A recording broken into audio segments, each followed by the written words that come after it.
Mr. AV Tech guy. Oh, gosh. Come on. What's up, everybody? We are so back. We're back on Word of Mouth. We're back with the one and only Jake Birnbaum. Oh, my gosh. Thank you for having me. Jake, I'm not going to lie. You probably more than anybody else have like a name that's like, it's so fun to call you your last name. I agree. People talk about that like, oh, I'm going to call you like just your last name. And I love it. Like, I think I know a lot of people who get called their last name but don't really want to get called their last name. Sure. Yeah, I mean, like, I feel like my last name being Peacock, I definitely, especially in high school, I was called Peacock a ton, and I totally anticipated that to be the case whenever I went to college and for the rest of my life. But I don't know. I feel like even to this day, people in Gardendale are the only people that I literally will see. There's like this one specific restaurant we've talked about on the podcast a lot called Nikki's West. And Nikki's West is like this meet and three in downtown Birmingham where like a bunch of people from my hometown go to eat lunch at. And I love Nikki's West, so I'll go every now and then. Love is a weird word. I don't love, it's an awesome experience. Anyways. Enjoy. Yeah, I enjoy going there. And anyways, I'll literally will see people from my hometown there, and it will catch me off guard whenever someone's like, Peacock! And because like I heard that so much whenever I was in high school, but now I just like no one ever calls me that. If anyone calls me anything besides Steven, it's just Steve. And being called Peacock, I'm like, it like transports me, especially whenever I hear somebody's voice that I haven't heard in a while. Yeah. Oh, so funny. Anyways, Birnbaum. Who is Birnbaum? Who is Birnbaum? Wow. That's a good question. That's a deep question. Hold on. Before I answer that, I want to go to something over here. Do you say you're at like your local meet and three kind of place? Do you enjoy seeing that friend from high school, or are you like, gosh, I don't like Gardendale as much as I used to? I would say 89 to 91% of the time, I'm like, I'd rather be talking to anyone else on planet Earth. But for those 9%, I'm like, okay. Like, there's like a few people too that surprise me that I'm excited to see them. A lot of people, I'm like, I expect to not be stoked, and then I see them, and I'm just like, ugh. And maybe I'm a jerk, and I should lighten up, and I should just like enjoy people. But I just like genuinely wish I wasn't talking to 90% of them. But there are a few that, there's this girl named Hannah Ray that I like barely knew. We like did this internship together summer after my freshman year. She was like a year or two below me in high school. But anyway, she's a barista, and she works with Jacob now. And I like have really enjoyed becoming friends with Hannah in adult life. So I don't know. That's like a random Gardendale connection that I've actually enjoyed. But besides that, I don't know. What do y'all think? Are y'all like stoked to see people from high school? You want it? I mean, I never see people from high school. I mean, so for example, I went home maybe 2 or 3 weeks ago, 4 weeks ago, and we were eating lunch after church one day and saw like one of my best friends from high school's little brother. And it was like super awesome to see him. But then I was like, I don't know what to talk to you about. Yeah. Like when I was in high school, you were like 12. So like I wasn't really friends with you then. And now you're like grown up and going into the military. And that's cool. But what do I talk to you about? Yep. That's Not kind a of big military guy? I mean, I am a huge military guy, but I didn't know that about you. What does it mean to be a military guy? I think of those little green like toys. I mean, like, I guess that shows you what I like. Yeah, I mean, respect our troops, you know. Come on, but dude, I don't really. Back the green. Yeah, I don't What really, is that? He knows back the blue is cops. What is back the military? I mean, the troops. Yeah, back our troops. I don't know. Yeah. My big from PICAP is in the Air Force training to be a fighter pilot. That's really cool. Yeah, that's and the coolest thing you can do, probably. Yeah, I still talk to him sometimes, but that's like my only direct relation to anyone in the military, really. There you go. I don't really have any relation to anyone in the military. You got to have him on the podcast one day just for kicks and gigs. Yeah, I'd love to. For giggles. I heard someone say that the other day. Jake, when you see people from high school? Ooh, yeah. I'm not as far removed from high school as you guys. No, it's not a diss, but We're old. No, you're not old. But the people that go to my high school, I still talk to on a pretty regular basis. But I feel like it's also not separated enough to where if you see someone that you really wanted to separate from in high school, they kind of linger and you do still know what's going on. That it's like, man, I hate that. Yeah. And I've tried to get in the habit of like unfollowing some people from high school to avoid like still knowing what's going on. Yeah, anyone I wouldn't want to see, I don't see. Yeah. Yeah. So I don't get that joy, but it's good. It's good that I live in Alabama now because a lot of my people are here now. But a lot of my friends from back home are at Georgia and Georgia College and stuff, so I don't have to. Yeah. I have a short little anecdote about this whole thing. Short little story here because this happened yesterday. And I thought it was so funny. Love that. But we were at Waffle House, so I turned in my last paper of all of grad school yesterday, and so now I'm like, Congratulations. well, I have a Hebrew final. That's my last class, but I can make a 0 on the Hebrew final and still pass with a 63. So I'm not like I'm kind of done with grad school, which is insane. Yeah. But anyways, so I went to go celebrate yesterday with Shane and Sam, my father and my brother at Waffle House, obviously, as you do. Yep. And anyway, so I go to Waffle House with them to celebrate, and this guy, my third grade teacher's husband. I know my third grade teacher was Patricia Brooks. I have no idea what this guy's name is. I just know his last name is Brooks. Yep. Anyways, he walks up to my dad at the Waffle House table, and it was definitely like a dad sitting with his sons, like whatever. My dad puts his arm around Mr. Brooks and looks at us and goes, "Man, if I had this guy's money, I'd throw mine away." Oh, man. That was like the most like Southern dad joke I've heard in a long time. And there's like it, and I also heard the other day, like I was more lost than a ball in tall grass. Yep. It's just like Your dad, stupid isms. like, I love it. Stupid isms. I spend more time with your dad almost than my wife, probably. And he still like comes out of nowhere with these isms. Like every day. Like how do you? I was like, I've spent almost every day with you for a year and a half, and I've never heard you say that. Where did that come from? How did you get that? Dude, I love it. There's just a deep, dark hole of. I mean, there's so much life that they lived before they knew who you were, though. Yes, crazy. but They've he comes out with so many isms, and somehow you'd think he would stick. the chest is still full of more isms I haven't heard yet. No, it's crazy. They're like one day we're gonna be with our kids, and sleigh will not have been used for ages. Yeah. And your wife's gonna come out of the room or something like that with a dress on. You're gonna be like, "Oh, sleigh queen," and your son's gonna be like, What did you just say? Like, what does that mean? It's gonna be that's their version of sleigh. I can't wait to say sleigh when I'm 65. That's a good feeling. My gosh, I'm really excited to bring it out to Sanford's campus, but or just the local Birmingham area. I have a shirt that my mom got me last year for Christmas. It just says "sleigh" in it, and it's like a Christmas sleigh, and I love it. Yeah, you have soft. to bring the merry season in. That's Which, speaking of, this is a continuation of our Welcome to Winter Wonderland series. It is. Really hope that you're having a nice little cozy day. I think this is the first one in December, right? I think. Yeah. No. Well, this is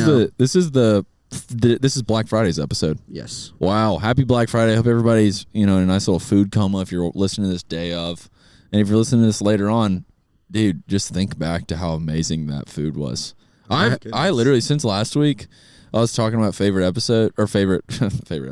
Since last week's episode, talking about favorite foods, holiday foods, so many people have wildly disagreed with the sweet potato casserole take being number one. So many people are like stuffing for sure. And I'm appalled every single time. I don't know. Are you a stuffing over sweet? Are you one of these people, Jake? I am not one of these people. I didn't like stuffing, honestly, until like later into my Thanksgiving eating journey. Sure, same. That's me too. But with sweet potatoes, it's like two ways at the Birnbaum family Thanksgiving. There's the for the like kid side of the table, the like sweet potatoes with the like marshmallows. Yeah. But the second one was like sweet potatoes with this like brown sugary Yes. With nutty nuts. yes. Yep. And the marshmallows I could honestly go without. The older I get, the less I like marshmallows. Same. Yeah. Period. But That was what we said. We said sweet potato casserole with brown sugar and like pecans or whatever. Yeah. That is our number one. unbelievably good. I honestly think it might be more alarming. This morning, I'm totally going to call her out. This girl named Mary Lauren, that's in the Birmingham world, she outspokenly was pro marshmallow over brown sugar and nuts, and I'm like, that's She's crazy. a child. No. The only other person all week that has been that way is Mitch McEver, who has a deathly death allergy to nuts. Yeah, which I'm that's like, fine. I totally get That's that. fine. I hate that Maddie can't eat the brown sugar and nuts one because she's married to him, Yeah. which I'm like, man, that might be a deal breaker for I me. mean, I'm not I gonna would lie. just like, okay, not kiss for a couple days. I don't like Us perfect in every whatever way. you need to do. I'll sleep on the couch tonight. Yeah, I'll eat outside. I want my sweet I was potatoes. just drinking my water and I went to put my mic in front of my mouth and I slammed the glass Yeah, into my that'll teeth. do. That hurt. Mm. Oh, yeah, I know. It's not a good feeling. Well, we've really enjoyed our conversations about holiday foods and the holiday season and all those things. So I've really enjoyed it.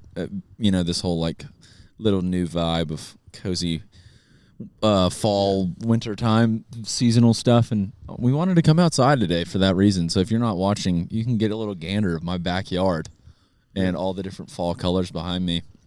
So many colors. Love it. Birnbaum, okay, so just in general, who you are, you're 20 years old? 19. You're 19 I years think old. Let's go. I actually was thinking about it. I might be the youngest guest on one. We had Yeah. Chloe, my Chloe. little sister, on. Yeah, She's 17. Okay. Well, Yeah. then I'm Outside of You're not her, gonna beat outside. that. I'm not gonna beat that, but I am 19. yeah. What do you Outside of her, I think you are the youngest. Chloe's like two best friends really want to be on. I'm curious. Maybe we shouldn't discuss this because they might listen. Yeah. But it's like, do we want to have 3 17-year-old girls on our podcast? Hey, you're That sounds reaching a different super audience. Weird. You're reaching a different audience. Yeah, we Even though gotta, I don't think I definitely think it'd be fun, but I don't know. I don't think there's that many 17-year-old girls who are enjoying just Yeah. a casual podcast. I think don't Yeah. think that way about it. And then yes, we do want to have more. Yeah. But okay, so 19-year-old, you're Jake a student Birnbaum. at Sanford, and then just in Student at general, Sanford. ever since I got the chance to meet you since you've been in Birmingham, I have been. You're kind of like a magnetizing person. Whenever that word. you're in a room, you make it better. So I've just really enjoyed getting to know you. But also, like, why did you want to be on the podcast? Why are you here? First to hit on the like who Jake Birnbaum is. Jake Birnbaum likes to get into different things. I feel like each season of my life gets defined by like random hobbies and random like niche interests. But overall, I love any like creative field and talking to people and speaking. And I think that's what comes with the like enjoying being around people, that I love learning from people and love hearing what they have to say, and experiencing new things with others, I think is what makes life so sweet. Yeah. Come on. Sometimes. And to be on the podcast, one, I just like love you guys a lot. Like y'all are Aw. good dudes, and I love like just a conversation to sit down and chill. And then I also just like love random conversation coming up. Like I always think that's like a highlight, is like a topic coming up that you haven't thought about for a long time that kind of makes you think about something that you loved for a long time, or makes you realize more of like who you are today. Like I haven't thought about sweet potatoes with nuts, and now I'm thinking about my grandmother. And it's Wow. like, Come on. there you go. Yeah. Sweetness. And I never think of my grandmother, so this is awesome. Sorry, Oh, Bach. yeah. Sorry, Bach. Horrible. But yeah, no. So That's kind of funny. How often do you think of your grandmother? I'm I'm going maybe once a week, maybe more than that. I think it depends on like the season. Like I said, like I feel like I associate my grandma with different things. Like it's like, Yeah. it's like now that I'm thinking about Thanksgiving and I'm coming home, I've probably thought about like having a conversation with my grandmother about life, like since like being at school. Like I just haven't caught up with her. But I think with it being like a very like technology driven world to catch up. Like me and my grandma aren't just like calling. Yeah. And so it's like if something like major isn't going on, I feel like I don't think about my grandma, but I feel like I think about telling all of my family and friends and seeing how they would react before something happens. That's a great point right there too. Like, because our grandparents obviously were very late to the tech game. I don't really communicate very much with my grandparents via phone because they're just not very good at it.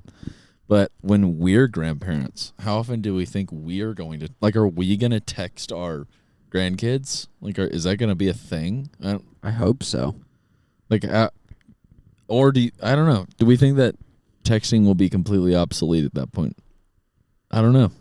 I would say I don't think it'll be like totally out of the picture. I think there will be like an advanced form of communication. Like I think there'll be a chance that like there'll be like a specific niche of kids that'll be like, oh, I'm gonna have to go on this old thing to text my grandpa and like whatever the new like. My grandpa only types when he messages me. He doesn't send me video. Face videos. How do you all feel? I totally think that if it is a VR goggle, some sort of type of VR goggle, I totally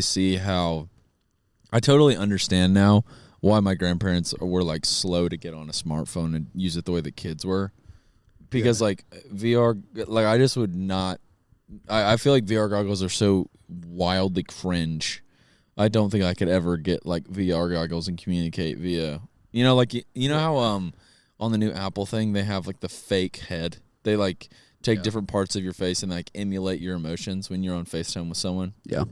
Like I just won't do that. That just seems so weird to me. Okay, on the won't do that, I think in terms of the technology, I think it's more of a lack of desire to want to learn a new thing than being like sharp enough to learn that new thing. Sure. It's like I feel like my grandparents or like how we're going to be when we're adults, it's more a matter of like, do we want to go out of our way to do it? Like, I hope that I like have my mind sharp enough to be able to like learn a new thing, which I think is possible, but it's like, is it worth learning to be proficient on a new technology in order to just like chat? Yeah. Yeah, that's super interesting. Are y'all's grandparents chatters? Like, is it like when you call them, it has to be like you block out like an hour, or is it like get to the point 5 minutes out of there? Very much so. I'm going to be honest. I don't know if I've ever called one of my grandmothers. My other grandmother, I do call every now and then. And yeah, it's very like to the point. Like, I don't know. She also has, my grandmother on one side has like 18 grandkids, is like going on mission trips every other week all over the world. So like I never can catch up with her. And she doesn't have enough time or capacity to really like sit and chat forever. My other grandmother lives like maybe the most simple life ever. So whenever I call her to like catch up, she's just like, well, went to the catfish house on Thursday with my friends and Sunday school, and she does like went on a walk this week. Like she does the same thing all the time. And like literally one time I called her I watched her. I don't remember exactly what it was. I was like with her when she was having dinner. It was on a very normal day though. And she had two slices of a tomato with salt on it for her dinner. Yeah. 2 slices of a tomato. That is Bach. I was like, Bach, is that all you're going to eat? She was just like, ooh, that was so rich. Like, what? That is so That's random. how my granny, we joke that she just like eats the dew off the morning leaves for breakfast. She just licks the leaves. She's just like, well, I had a cup of water for lunch, and I just wasn't too hungry after that. And she also like works 18-hour days for no reason. Like she's retired, but she just gets up at 5 or 4 a.m. and then just goes all day. I don't know. I don't think I've ever really described a food as like rich unless it's like out of this like a really huge Italian pasta or like a brownie. Like I don't just really rich vegetables. Flavor in that tomato. Yeah. She doesn't really. She watches the news a good bit, but she listens to the radio. She listens to like essentially what the equivalent of Fox News, but just on the radio. I don't know what it's called, like Hannity or something like that. And but she just like just listens, eats tomatoes. She sews a lot. I don't know, that kind of vibe. Have you ever sewed? I took home ec like twice, and I learned how to sew in both of them, and I forgot. But yeah, I don't know if in my real life, I don't know if I've ever sewed. I'm trying to remember what I made. I made something whenever I was in home ec. It was like a blanket or something like that. I don't remember. Maybe a pillow. It was a pillow. That's what it was. I'm more of a reap kind of guy. Wow. Come on. So biblical. Birnbaum, I love that. the one thing I wanted to talk to you about. There's nothing else. No, nothing I'm just else. kidding. Steven told me that you are pro social media. To some extent, yes. Tell me about that. Speaking of, communicating with your grandparents. Yeah. What a good segue. No, but I mean, that's so. For Steve and I had a good conversation about this the other day at a spontaneous hang at Dave's Hot Chicken, not Come sponsored. This is not sponsored by Dave's Hot Chicken. It could be. That place was kind of fire, though. Come on. Like, what is it? You got to get involved. What is the Chick-fil-A thing that's like real customers paid real money or whatever? Like we're like real customers not paid any money. Yeah. Dave's is good. Yeah. We'll take a $25 gift card to Dave's in exchange for free advertising. Get a $25 gift card and get one chicken finger. The place was freaking expensive. It was way, way too expensive. But okay, the social media take. Yeah. What I was telling Steven is we live in a generation, regardless of if we want to or not, that social media is going to be prominent. And I think in a lot of Christian settings and a lot of different things, it's okay, just quit social media. Just don't download it, just anything like that. And I think that is impossible to break out of. So the reason that I'm pro social media is I'm pro people being educated on social media so that they can use social media as a form of connection and not something that's harmful in their identity.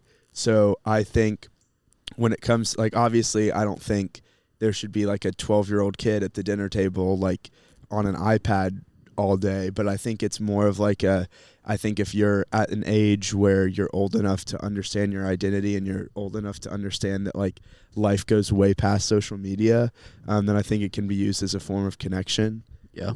And then I also think, I was talking to Stephen about it, that there's people that you can reach with social media, especially in sharing the gospel, that you could not reach in any other way. So I think learning, I really believe in media literacy, because people really enjoy reading and writing. They think about that, but it's as crazy as this sounds, technology and consuming media is getting just as common as regular reading and writing. Yeah. So I think just learning how to navigate that and learning how to reach people in a way of being able to share the gospel with them and teach them healthy habits, because there is a lot of joy and education that I think can come from media. Yeah. It's a good take. I was at June on Monday afternoon, and these 3 kids from Highlands College, which Highlands College is a Christian college that's run by a big old mega church in Birmingham, and they came up and they were I don't remember how it came up, but social media came up. They're freshmen at Highlands College, so they're all 17, 18.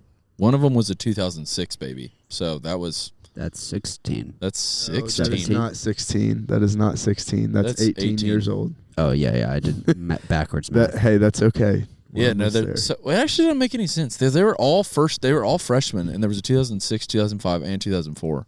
Those 18, 19, and 20 years old. So I guess one of them was 20 and a freshman. But anyways, they were really cool, kids. One of the girls' name was Vivian. She's from Osaka, Japan. That's sick. Yeah, but anyways, I was talking to them, and I just remember whenever I was a big part of that church whenever I was in high school, celebrity Christianity, and just the very, very simple idea that you could practice Christianity or you didn't have to be super weird in order to be a Christian. That was the first people that I interacted with that were serious about their faith, that were outspoken about their faith, and then also seemingly pretty cool people. anyways, I was talking to them about that, and then I was like, is celebrity Christianity still a thing? Because to be completely honest with you, celebrity Christianity kind of disgusts me now. And they were like, oh, yeah, it's like the biggest it's ever been because like social media is the biggest it's ever been and whatever. And I don't know. I just feel like the avenues and the worlds that I like operate in, social media seems like it's like everyone's getting like tired of it. And it was really nice to have a conversation with you the other day, Jake, and then also with these kids from Highlands College who are definitely more like typical TikTok, like, you know, chronically online vibe kids than the typical like person that I interact with, I guess. But it was really refreshing talking to them. And one of the like differences that we made was in their journey, like they were, you know, you think about the cognitive experience and like you have that whole thing about how, what is like your thing of like your journey of like independence or something like that, Myers? It's like a Jordan Peterson thing. Talks about how, like developing personal responsibility and vision for yourself. Yes. Mm-hmm. Yeah, like they experienced that whole arc of their life. Like they didn't know who they were on social media. They grew to understand who they were, or as they've grown, like social media has been there the whole way. Yeah. Whereas for me, I feel like I remember a time in my life where I came to understand myself, like later high school, where I came like to peace with my story and my destiny, my journey, whatever you want to call it. And then I kind of rode that. And then I developed like this horrible relationship with social media. And it was particularly evident to me when Instagram Reels and TikTok became like joined the platform. Yeah. Because Instagram and TikTok became uniquely addicting.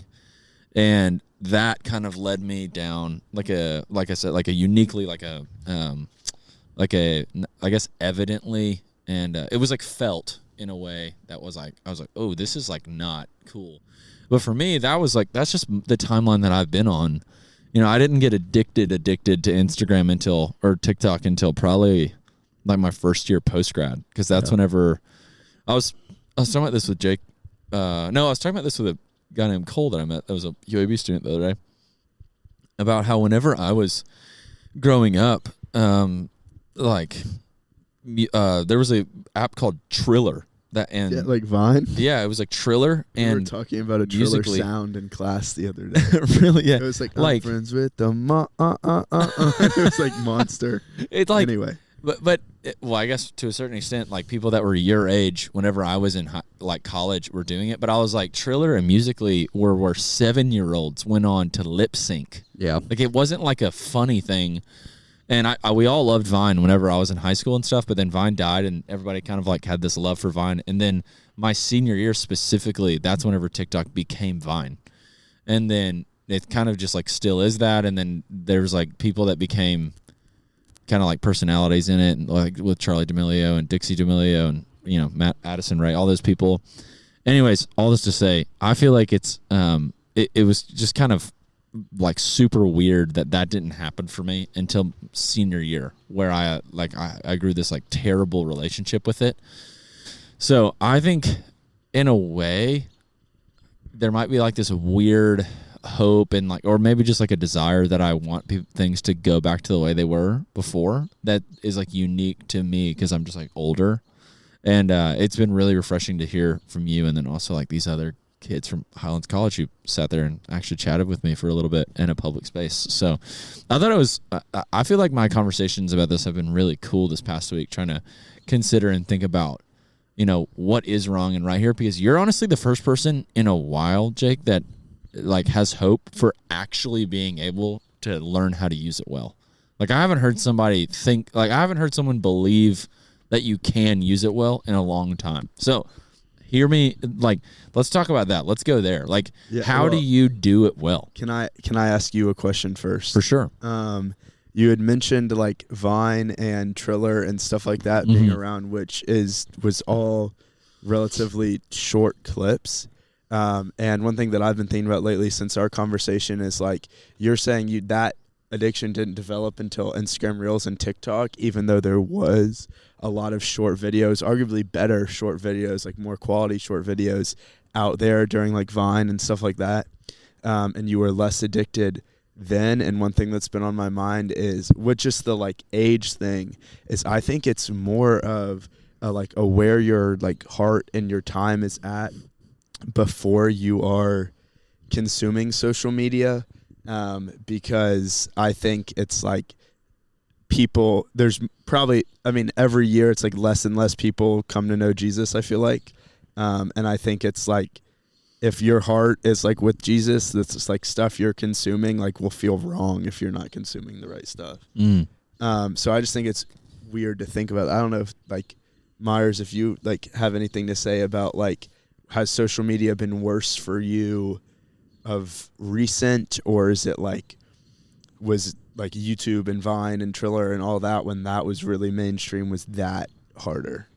Because like, I don't know. I think it's just interesting. I don't know. I really loved like Instagram for pretty much all of like college for me. Some of late high school for me was more like I treated it like it was like my art portfolio because I'm a photographer. And so I enjoyed the process of like curating my grid. And I know at that time I definitely had like struggles with it. Like maybe putting too much of my like personal value in that or something like that. For But sure. I think I'm definitely more on the page with Steven of like, now I get on Instagram and mostly I just scroll through shorts or reels or whatever. Yeah. And that is not good for me For sure. because I'm just filling my brain with like junk. No, I agree. I agree. So I think it was better when the emphasis was more on contributing and creating. Yeah. That's a kind of a cool framework. Like, is your goal consumption or contribution? Yeah. When you get on there, Yeah. which, to be fair, your like, I don't know, even like if you can, well, I guess if your heart's like contribution, but you're trying to offer good contribution, then you're being like countercultural in like what you're putting on that. Because a lot of the stuff on there, I would argue that the vast majority of stuff on there is very like not good. I don't really know a word for it, but No. Inappropriate. yeah, inappropriate. Yeah, TVMA. I do agree with your take that whether it's good or not, it's almost like a necessary evil. For sure. Which it's maybe not necessarily evil, but just that kind of perspective, like it's here to stay whether you want it or not. Yeah. Like that's kind of my perspective on like AI and cryptocurrency stuff is like, well, if I can understand someone who's 65 and about to retire being like, I'm just not into this and I'm not going to spend time learning how to do this because I'm going to retire in 3 years. Like I get that. But as a young person, I'm like, well, this is the future whether I like it or not.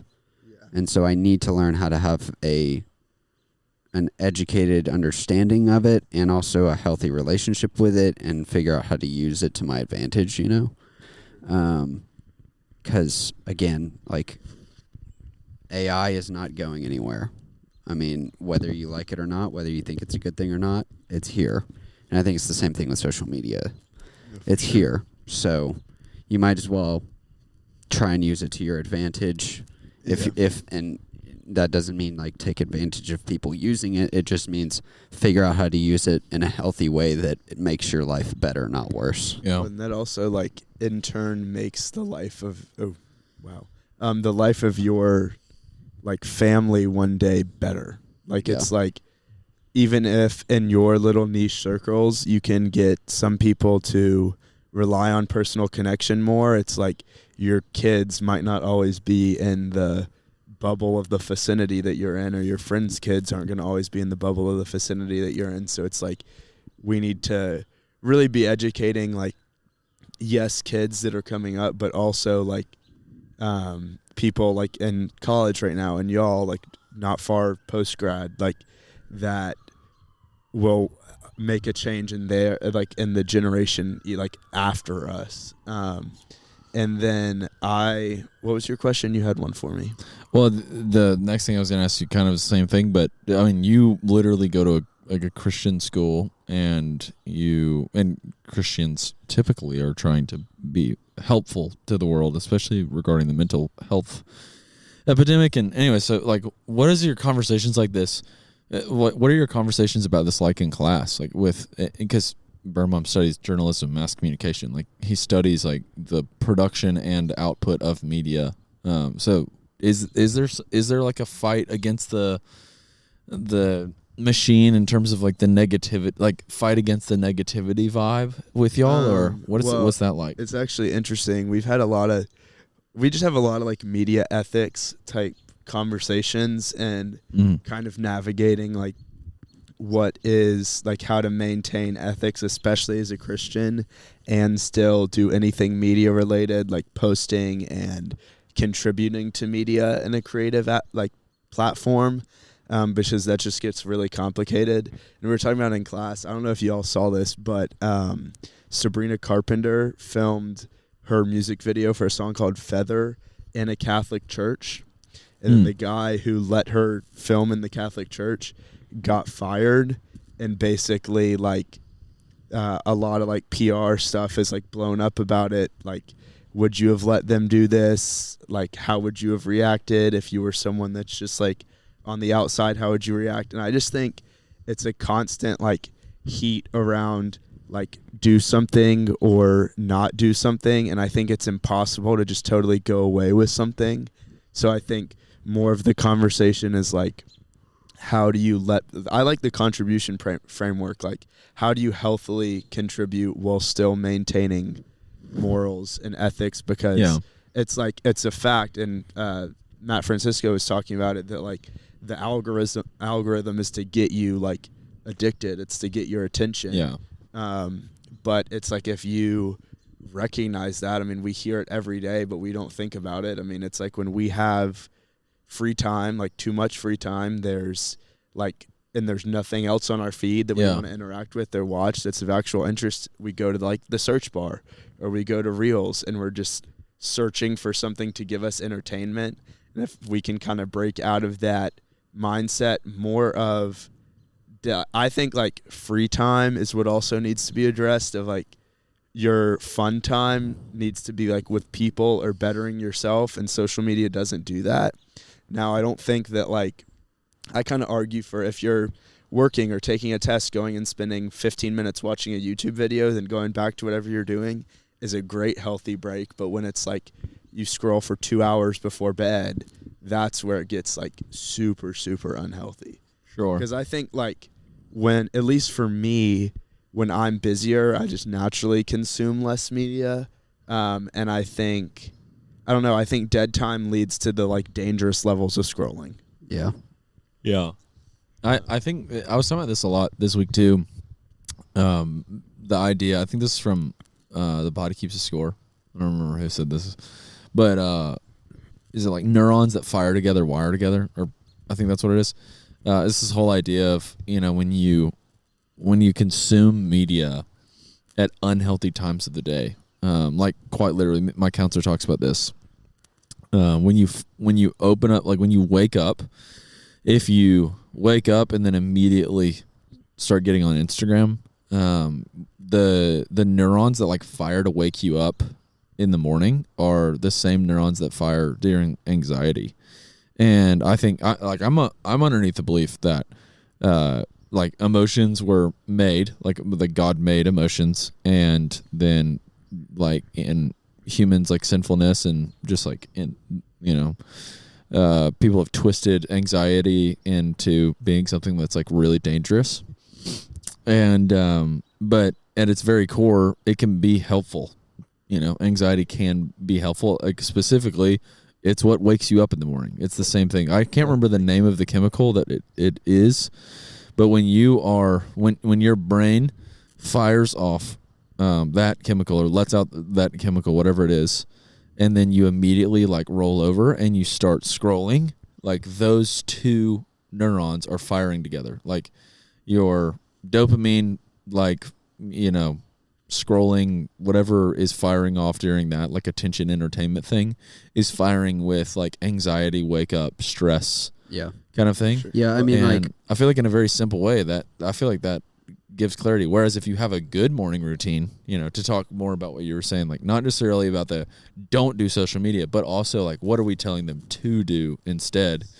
I think that if, like, just simply put, like when your alarm goes off, get out of bed and go have like a good morning. Like go make a cup of coffee. Like go sit down. Go like read something helpful. Like form yourself into something good. Yeah. I was gonna say, stress is another example of like stress in itself is not always a bad thing. Yeah. Feeling stressed all of the time probably means there's something wrong, but oftentimes stress is there to help you complete something that's urgent, or like, if you're stressed out while working at the gym or something, like that's because you're putting your body under a lot of stress. Like there are different times where stress is good and appropriate, and similar for anxiety. But yeah, when you tie it to the wrong kind of actions or dwell on it, or do things to encourage more of it, it's not always good. I think like when you're anxious, like I think the feeling of being anxious before something important is coming up is like a good thing. Like anytime someone comes to me and it's like, wow, I'm anxious about this decision, it's like that means you care. And like, that shows a lot about you as a person. And I think that with anxiety, I think it's when you start associating the like anxious feelings to like the quality or like the identity of the person that you are. I think that's when it turns into this negative, like darker kind of sadness thing. Because I feel like people are like anxious because it's like, oh, I don't know what people are going to think about me, or I don't know like how to feel about this like new thing in my life. It's more like, it's less people being like, wow, I'm so anxious about this test tomorrow. Like that's fine. That's because you want to do good on the test. Like you want to perform, which isn't a bad thing. Birnbaum, how do you spend time on social media? Good question. But what I was talking to you about the morning routine. No. Every time we keep asking this. Stop. No, but I wanted to add, but I didn't want to interrupt my Sure. I think with the morning routine thing and kind of how I spend social media, and I haven't been as good about it, like just being back in college, but with the morning routine, like when I was struggling listening to like too much of a certain kind of music, it would be like, okay, I can only listen to non-worship music from 12 p.m. to 5 p.m. or something like that. And I kind of feel that way about media, that like if you're opening media first thing in the morning or you're opening media right before you go to bed, I think that's negative. And one thing I always encourage like college people to do is to like just talk to your roommate. Like so many people get to live like with someone, and it's like go enjoy that conversation and talking about your day or talking about what's going to happen in your day more than like consuming media. And I think some of those conversations can be some of the most like fruitful, silly ones, which is just as entertaining as media. And the way I consume media, I mean, I have a 20-minute limit on all of the social media apps on my phone. So I usually try to spend probably like 2 or 3 hours a day on my phone, just like screen time wise. And I think sometimes that gets like worse than others, and sometimes can get like screen time itself can get relatively skewed because there is like productive screen time that's like, hey, I have to respond to this email. I'm talking on the phone with my mom, like things like that. But the main ways I do, like I watch TikTok and I watch Instagram Reels. But I think it's one of those things that I am doing that to like receive like quick joy or to laugh or like to stay up to date with what's going on more than like this is getting in the way of anything that's happening. Like I think social media is towards the bottom of my priority list. Like if I could choose to go be with someone, if I could choose sleep, if I could choose like doing something productive, I'm going to do that before social media. But if like there is a time I do, like I love YouTube and I love Instagram, and I think there's a lot of joy and just like natural dopamine that you get from that. So I think I mainly consume media like on YouTube. Like I love watching YouTube, and I love listening to music and stuff like that. I think I like YouTube more than Instagram. And I think where Instagram Reels and TikTok get really unhealthy is you're not really choosing who you're following sometimes. You're just following the content. Yeah. And so, like, when it's YouTube, at least for me, I've subscribed to however many people on YouTube, and I have my notifications on for them. So it's like with YouTube, I can see when someone I like posts, and I can do that. But when it's and like click on their video, and I know it's not going to be something that's of negative, like, I guess, message. Yeah. But then it's like with Instagram Reels, you just keep scrolling, and you're like just waiting till you find something funny or something that like relatable or something informative. Because there's no like sense of like looking for something or wanting to learn about something or wanting to watch something for entertainment. Yeah, that is one of the funny things about like when TikTok came around and when Reels came around is following someone changed because people don't follow people like they used to anymore. Because if you get on your Explore feed, it's like probably no one you follow is going to show up on your Explore feed. So your feed of people you follow is different from your Explore feed, is different from your Reels feed. For sure. And I think that's one thing that can be addressed. Like if people are really struggling, like don't go on your For You page or don't go on your Instagram Reels. And if you're going to scroll on your main page. Yeah. I used to never use Explore page.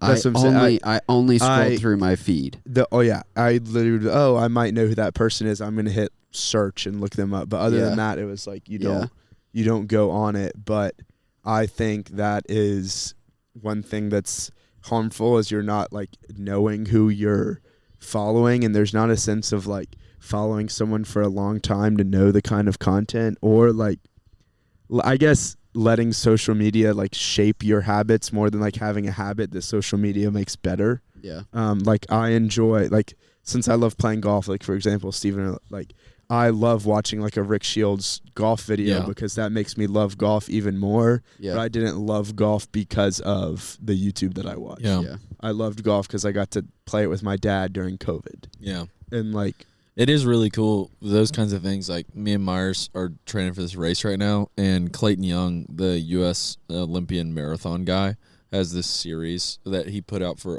the Olympic marathon, and then now he just finished his 4-episode series of the New York City Marathon. Casey Neistat came out with a video about how he ran the New York City Marathon. All these people are talking about like how they are interacting with doing hard things in their life. And I have found it so fascinating hearing all these people who have all different types of belief systems, but everyone kind of uniquely agrees that like training for a marathon is wildly difficult, almost impossible. Everyone hates it, but everyone's like, you should totally do it. Yeah. Like, I think it's so cool. But in terms of like YouTube specifically, I feel like it helps me with my like doing, like getting off the couch to go do something that I actually want to do that's so hard to actually do is like such an invigorating feeling that I just don't think I don't think that people before us had something. I mean, other than just like maybe a one-on-one, just like random inspirational conversation. Another thing that I was thinking about too is like also because of tech, I know how to track my mileage when I'm running. Yeah, like, exactly. How the heck did people track? Like they didn't. Like when we run on Monday mornings, like how would we know how far we went? That was something we were talking about the other day after a run. Is my grandfather was a runner in like the 70s, 80s, and I genuinely have no idea how he kept track of his miles. Because like, were you just a trailhead? Yeah, I guess that's. I mean, it's like you don't look. I mean, well, I take that. I mean, you can sometimes, but I'm not going to like for a run or a walk on Jemison and be like, 0.4. Yeah, I'm looking at my watch. I'm looking at my phone. Yeah, and so honestly, on Lakeshore, there's so many freaking signs, and I feel like all of them disagree with one another. You'll be running, and it'll be like 0.4, and then like 2 minutes later, you'll pass a sign that's like 0.25, and then you'll pass another one like 2 minutes later, and it'll be like 1 mile, and it's like. You know what I'm talking about? Like the spray paint on the bottom, like on the road, and then also like the signs. And there's also like little like boulder things. It's more complicated. It's like super confusing. I like what you're saying, Steven. I think one of the good things about social media for me has been it's opened up my horizon to like what's possible in the world. For sure. So like being into cars, for example, and growing up in Mississippi, no access to anything cooler than a Corvette or something like that. Sure. And because of social media, I learned about Bugattis and Paganis and Lamborghinis, Isuzu and Troopers. and Isuzu Troopers, and all this stuff. And that's most of what my feed and everything on social media is cars. Sure. And so it's opened up my world to cars. It's also opened my world to like, it is possible to like not just sit at a desk and like be an accountant all day every day. Like there's so many things you can do in the world to make money and to contribute to society and be a benefit way beyond anything that's just whatever I saw in small town Mississippi growing up or whatever. I think that's again why I think just guarding like childhood and even into like definitely into early teenage years is super important when it comes to social media, because like you said, you liked cars before social media, and social media made you have more access to cars and information about cars. So I think it's making sure that people develop interests and develop their personality before interacting with social media.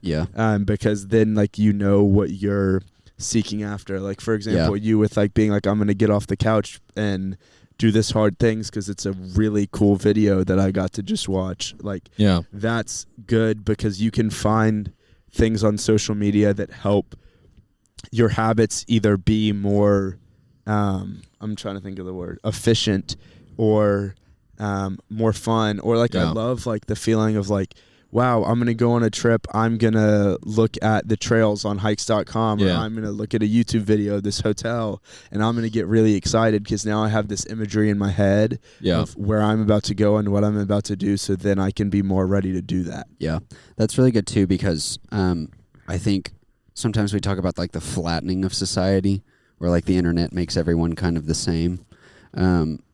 I think when you develop yourself outside of social media, like you're talking about, and then take that developed self, however far along you get, to social media, that is what fights against that idea that like everyone becomes the same. I think for sure.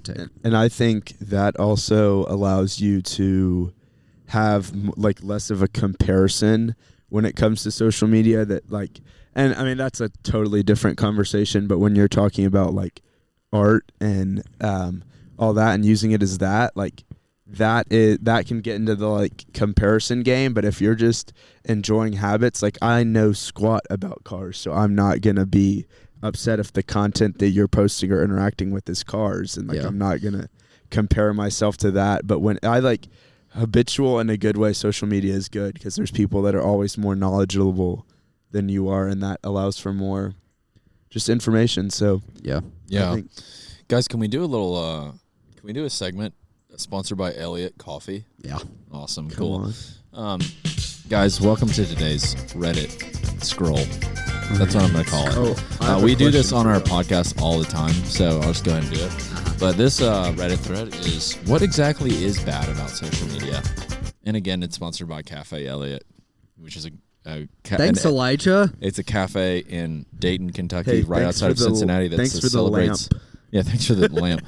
It celebrates ordinary days. You should go give it a check out. That was the shirt Steven was wearing before he put on his Peacock Insurance hoodie. Our other sponsor. So is Cafe Elliott just trying to steal the like create good days vibe from Kala? With the create ordinary days or whatever. Yes, they stole that straight from Kala. I think Kala saying celebrate good days is very different. Create good days is very different than celebrating ordinary days. Creating good days means that you're after not the ordinary, not the mundane. Celebrating ordinary days says, hey, goodness is all around us all the time. Okay, you don't have to create this. I think this is, again, away from your question. I keep doing this. I'm bad. I'm so bad. But I feel like it's hard with social media to like create something that's entirely unique. It's like I feel like everything has been done. Everything. Like you think of something and you're like, oh my gosh, It's super interesting how people. I had this realization the other day because a lot of people say that to us about podcasts. That, you know, we'll be like, oh, we have a podcast, and then people literally respond with like, well, doesn't everybody nowadays? But it's also like everyone always forever has been accountants. There's millions of accountants. But if I were to be like, oh yeah, I'm going to study accounting, you'd be like, Oh, sick. That's awesome. But for whatever reason, because we're doing something that's like entertainment based, people are like, oh, like freaking it. I don't know. It's just like, it's super weird how people have qualms specifically with people like putting more media out there when it's like the world doesn't need another broker at Regions Bank. But like you want to get that job. I don't know. I feel like everything all like under the sun, nothing under the sun is new. Yep. Like people said that thousands of years ago. So It's true. yeah. Anyways, here's one from Gracie Marie 42 on the Reddit thread. What exactly is bad about social media? She says, for me, it boils down to the way social media platforms are literally designed to act the same as drugs. They might feel good in the moment, but the come down and ancillary effects from using are often hell. Wow. Interesting. Great take, Gracie Murray 42. Here is, it was my shadow is this person's username. He or she says, it always comes back to the usage. Social media is a tool that allows us to connect in convenient ways, but it can be abused like anything else. Go out for a few drinks with your friends, can have a good time, potentially relieve stress after a hard day of work, build social connections. Now, what if you do this every day? What if you drink yourself to sleep every night? Obviously, that's not good for your long-term health. The same goes with your individuals that find themselves spending 8 to 10 hours a day on social media. I think the conversation has to shift to how we can have healthy mindsets and relationships with our use of social media, not just defaulting to, quote, evil empire, all is bad, end quote, mentality. Yeah. I really like that. I mean, what we're talking about. Yeah. That's exactly. We talked about that the other day. That it's like you didn't know that cigarettes were bad, and everyone was smoking packs a day for a long time, even though they knew it was bad. It still took them time to like get over it, to change the like mindset behind that. So I think that's just what it is, and that's what it boils down to. Is like, with the broken world that we live in, we have a usage and abuse issue with whatever it is. Like, we abuse good things and we abuse bad things. Mm-hmm. Because it's like, for example, like alcohol is a good example. It's like Jesus made that as a gift. Like the Lord made that as a gift. Like, wine is awesome. Yeah. But like, that's not meant to be chugged just chugged. Yeah. Yeah. It's like, I agree with you. I was essentially just gonna be like, and then repeat with another metaphor that's the same exact thing. So I'm just gonna move on to the next sin is just one. a perversion of good things. But this person's whose name I think is Gamine Fatale, she says, I think you're onto something when you ask what social media is replacing. 20 minutes on social media a day, posting a few pictures of your dog and looking at other people's dogs? Cool. But when social media is designed to make you use it for hours every day, those are hours that could be spent doing other more fulfilling things. And once you neglect those fulfilling things for long enough, it feels harder to try to come back to them. I think that's super true.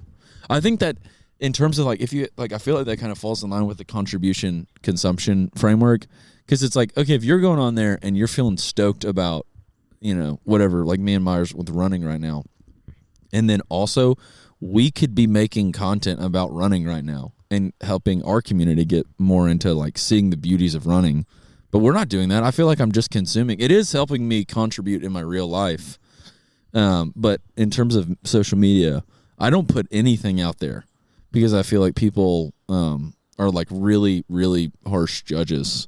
So I don't know. I feel like that's super interesting. What do y'all think about that in terms of like, are you just getting on there to post like this is like post pictures of your dog, see other pictures of dogs? Like in the same way, it's like, you're getting on there to see what was the example that you gave? Oh, golf. Like I feel like that was something really cool that we had going with Breakfast Club. We also had someone who's really good at media with Griffin whenever he was here. So Griffin doesn't live here anymore. He was the guy who did these golf videos that Birnbaum and I were in last year. Because we golfed a lot last year. I'm not golfing as much these days, but it was like really cool being able to make content to get other people excited about going to spend time with their friends, which is kind of what we're doing with word of mouth. We're trying to get people to enjoy the idea of like chatting about, these things in real life. Yep. I think when it encourages community, that's a good thing. Like I think when media encourages community and not isolation. Dude, that's a good word. When like that's actually really good. Is it encouraging isolation or is it encouraging community? And then also, are you contributing or Well, and I think consuming. that's what makes a good content like creator is, I think, even on like a very small scale with something like Breakfast Club, or like, for example, you said everyone has a podcast. Everyone has a podcast. It's like, I feel like the people that make a podcast together probably are better friends. Like, you and Myers are best friends in the entire world, and I'm sure on these random episodes, like sitting, hanging out and talking to people, you've learned random things about each other. Yeah. And like, I think that's healthy when media like encourages boldness and encourages community. But there is a lot of media that's like isolating and dark and is like, you should feel sad, you should feel this, you should watch this video. More like, hey, you should go and do this activity, and I now have the opportunity to show you why this activity is awesome. Yeah. That's pretty good stuff right there.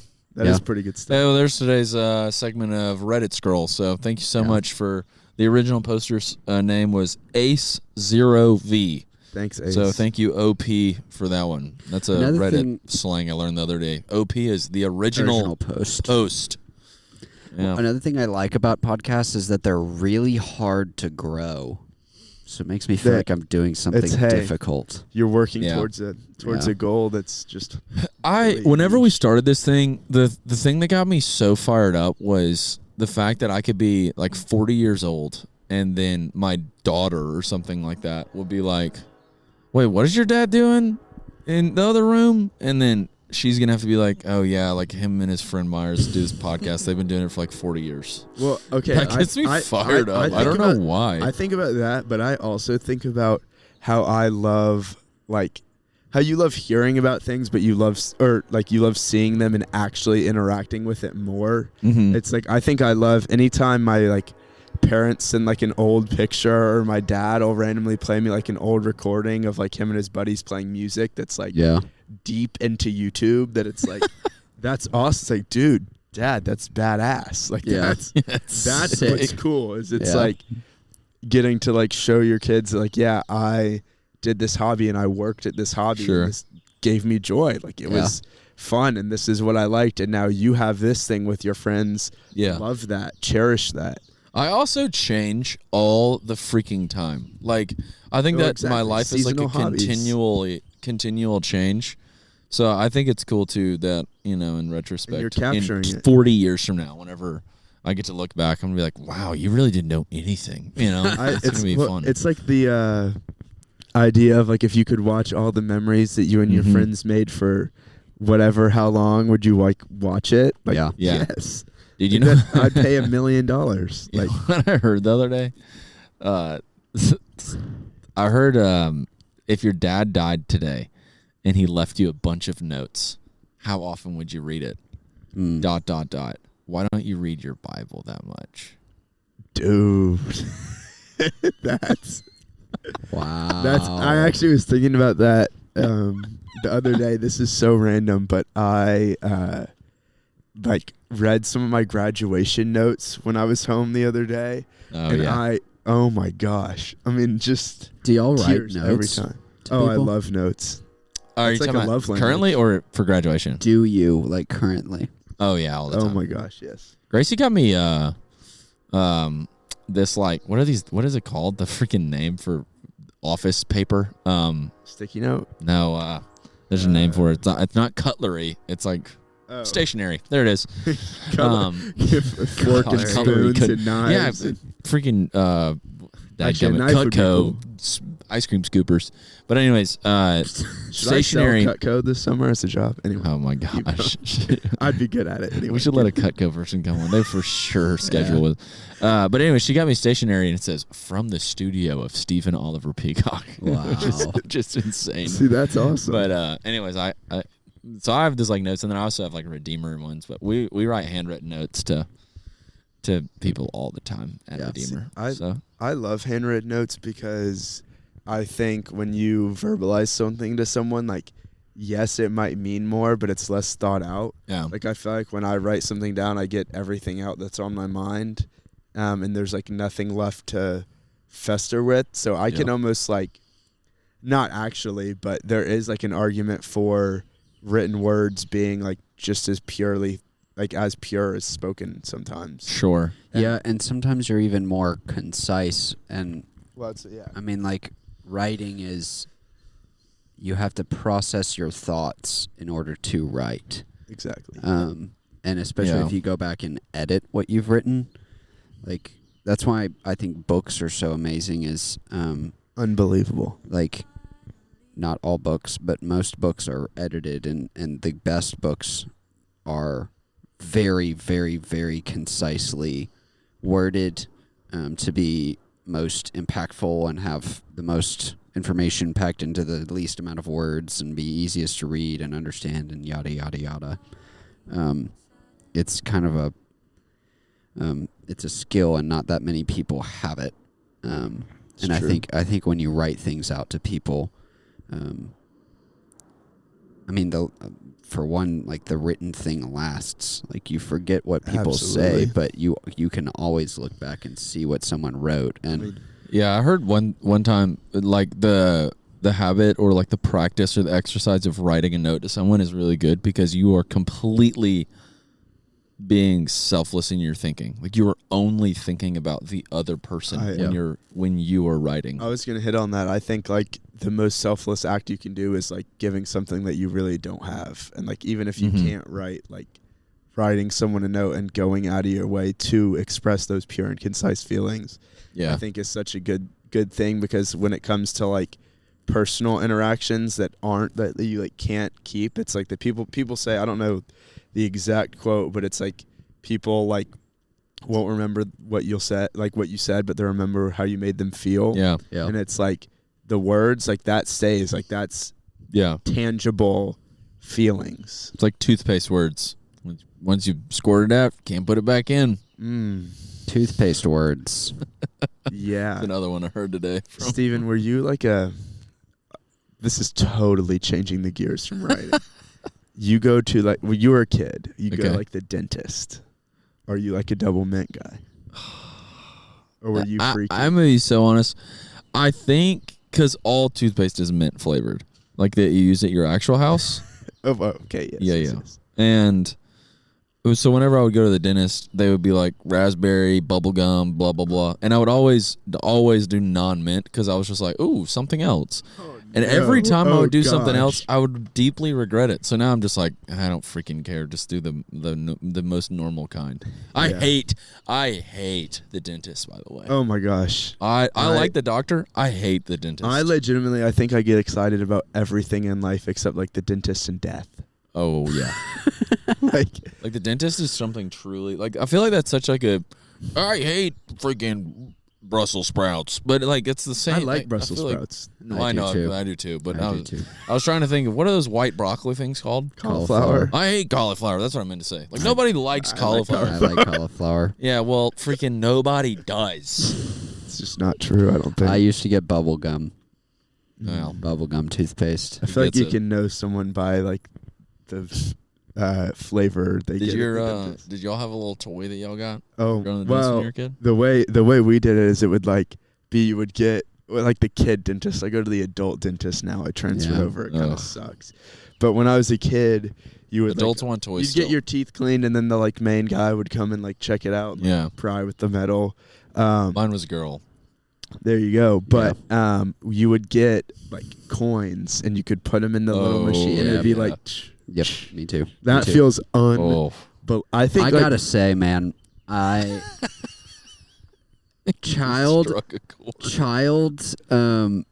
like care centers, if it's a dentist or a doctor or whatever it is, are so much better than adult ones. It's crazy. The adult clinic, unbelievable. The adult clinic, they're like, I mean, yeah, you're probably fine. Like, yeah, you could just kind of like, yeah, these numbers are lower than last time, but you know, you're doing better than Grandpa over here. So just move on. Okay, like what is that? I feel like when I was a kid, when I was a kid, it was like, well, your numbers are slightly different here, and so we're gonna change this, that, and the other because we want to make sure they stay up here, and then we're gonna give you a toy and like, here's a cool T-shirt. They knew the like, answer. Like, what if it was like an adult like there was an adult toy at the doctor. That sounds weird.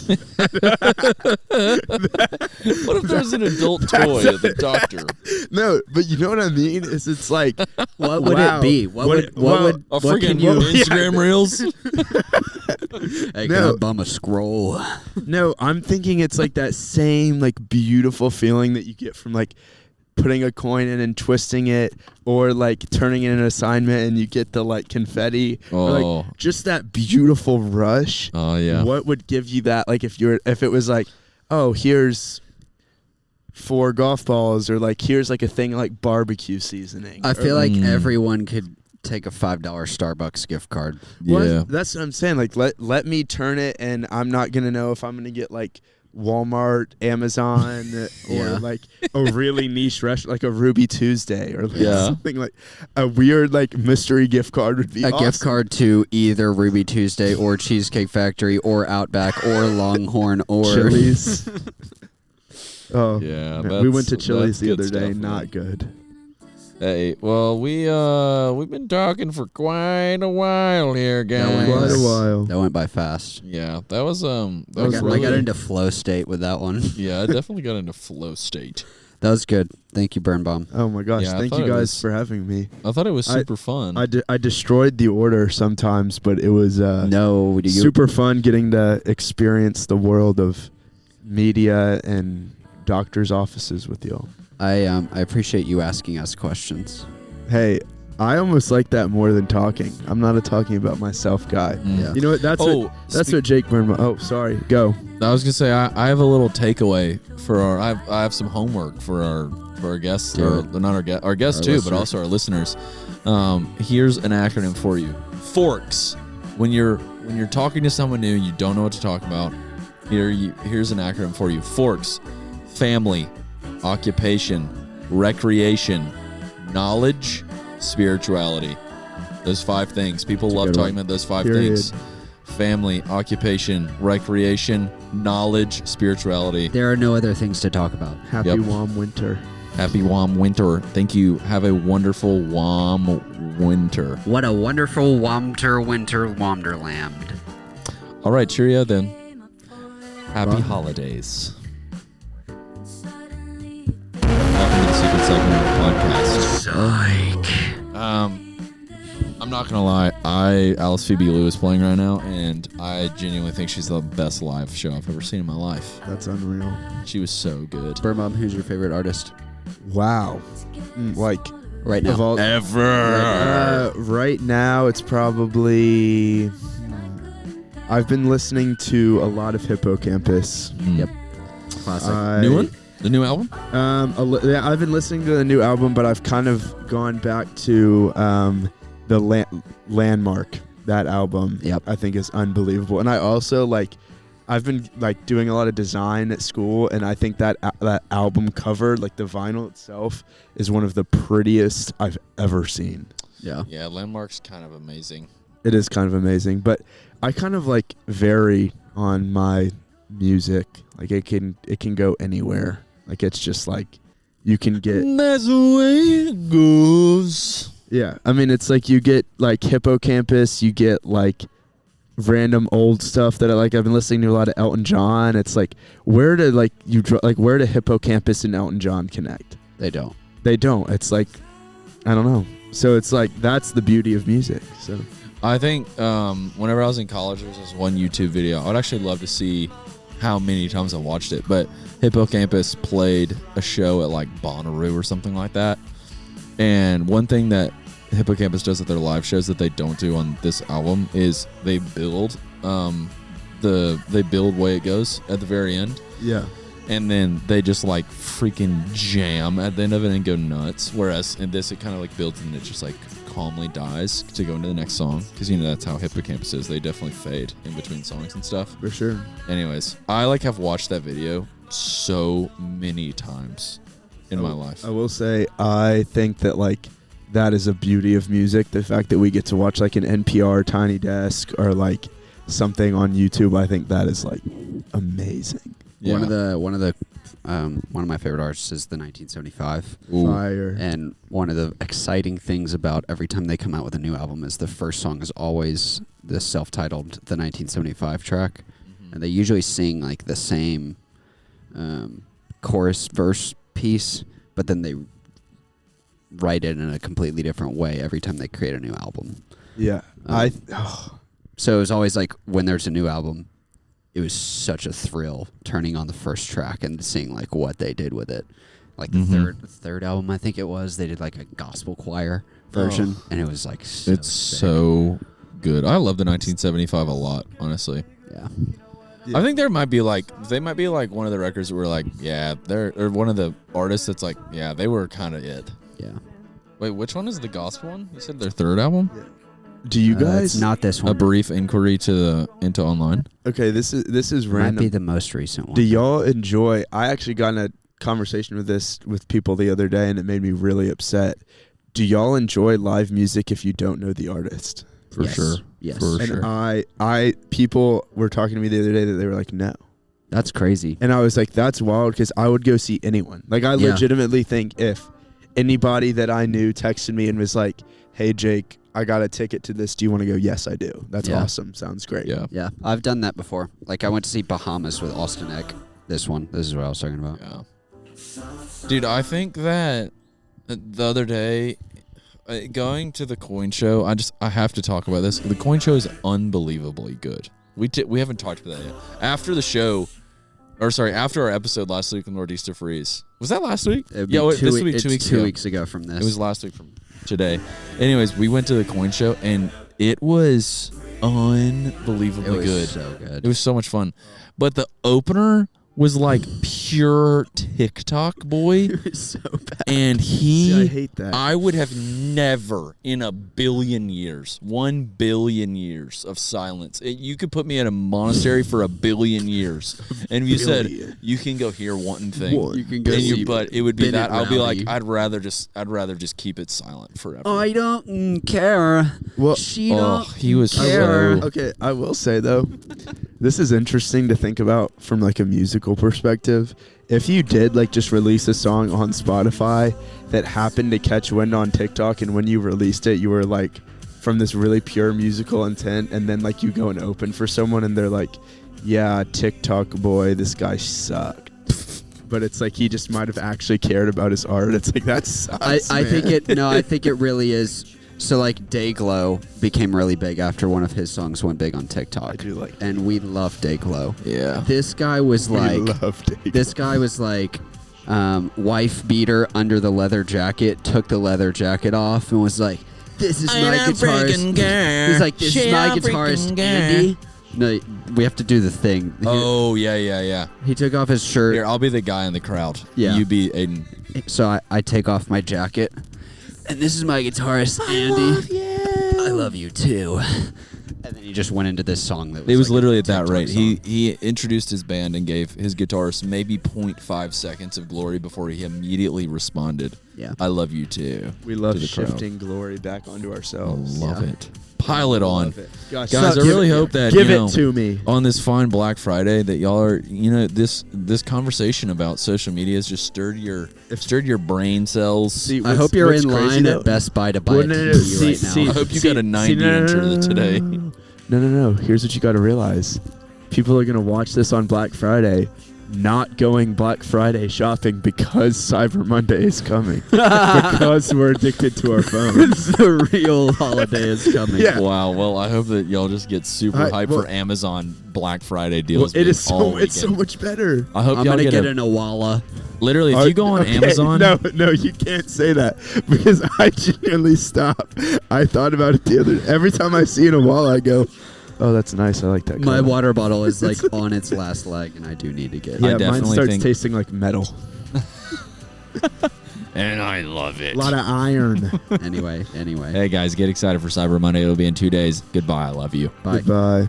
I thought that was a good episode, guys. Yeah. That was fun. Deep talk. Video organ.